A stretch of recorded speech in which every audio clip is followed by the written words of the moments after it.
tahun 1950. Karena kita bukan antek Belanda, tetapi ya memang sudah dilihat potensi daerah dalam pengembangan. Tapi 50 kita sudah bulat menjadi negara kesatuan. Kita tidak lagi bicara federal, tapi negara kesatuan yang ada ini, NKRI ini yang harus kita perkuat. Perkuat apa? Instrumennya tadi sistem demokrasi, sistem kewenangan, kita ya dikasih juga bagaimana kekuasaan daerah, baik provinsi dan kabupaten. Kita juga tidak mau juga undang-undang 22 dulu terus undang-undang 29 itu sebenarnya udah mengarah ke federal, sehingga bupati tak mau dipanggil gubernur.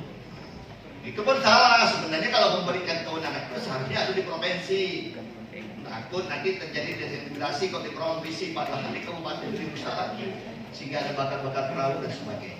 Jadi saya kira ini makanya negara kesatuan yang kita miliki, negara kita yang sudah besar ini, yang sudah baik dengan sistem demokrasinya pun tentu bagaimana supaya bisa berjalan sesuai dengan amanat konstitusi sebagai negara resta, negara hukum.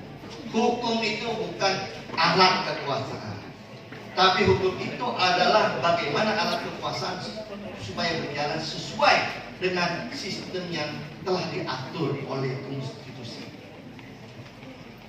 Makanya negara Republik Indonesia itu menjadi satu, presiden itu sebagai kepala pemerintahan dan juga sebagai kepala negara. Kepala pemerintahan dan menjalankan pemerintahan, ada sistem administrasi dan sebagai kewenangan. Tapi sebagai kepala negara ini adalah secara material tunduk dengan nilai-nilai yang terkandung di dalam 5 sila. Kenapa tidak? Bahaya. Presiden itu diatur dari pasal 10 sampai 15 itu punya kekuasaan tidak tak terbatas.